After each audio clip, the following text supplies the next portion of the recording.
মৃত মানুষ কখন কথা বলতে পারে?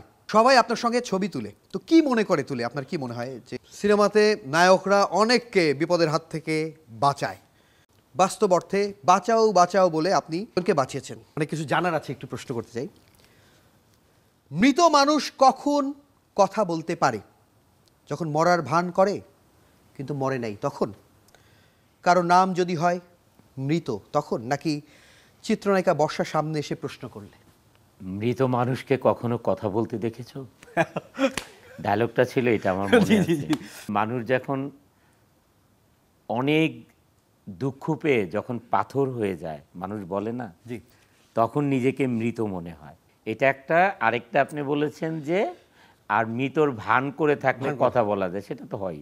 সবাই আপনার সঙ্গে ছবি তুলে, তো কি মনে করে তুলে? আপনার কি মনে হয় যে চিত্রনায়ক বলে, পরিচালক প্রযোজক বলে আপনার সাথে সখ্যতা করলে আসলে কোনো কাজ পাওয়া যাবে এই কারণে, নাকি সিআইপি হিসেবে কোনটা কি আপনি কি মনে করেন?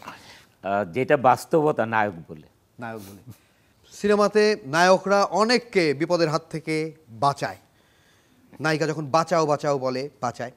বাস্তব অর্থে বাঁচাও বাঁচাও বলে আপনি কয়জনকে বাঁচিয়েছেন? অনেক মেয়েকেই বাঁচিয়েছেন, কাউকেই বাঁচাননি। ছবি বাস্তব তো এক নয়, শুধুমাত্র বর্ষাকে বাঁচিয়েছেন। বাঁচাও বাঁচাও বলে আমার সিনেমার নায়িকা বর্ষাই তো বর্ষাকেই বাঁচিয়েছে। এর বাইরে বাস্তব অর্থে জীবনে কাউকে এইভাবে বাঁচান আর না, ওরকম না। ওই সুযোগ হয়। আপনি নির্মাতা, আপনি প্রযোজক, আপনি নায়ক, কোন ভাবনা থেকে এটা? সেটা হচ্ছে কারো উপর ভরসা নাই, ওরা আপনার আন্তরিকতা বুঝবে না, নাকি তিনজনের পেমেন্ট একাই নিলেন? মানে আমি আমার মতো করতে চাই, এটার জন্য। ঢাকার পোলা আমি ভেরি ভেরি স্মার্ট, এর পরের লাইন কি? ওই যে জিমে গিয়ে বডি বানাই পোলা নাম্বার ওয়ান, এরকম থাকতে পারে। অনেক অনেক ধন্যবাদ, আপনি একবারে মন থেকে মন খুলে উত্তর দিয়েছেন, আপনার জন্য অনেক অনেক ভালোবাসা।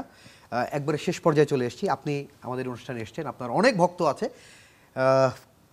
ভক্ত, একজন কঠিন ভক্ত আপনাকে একটা চিঠি লিখেছে, সেই চিঠি পড়তে চাই।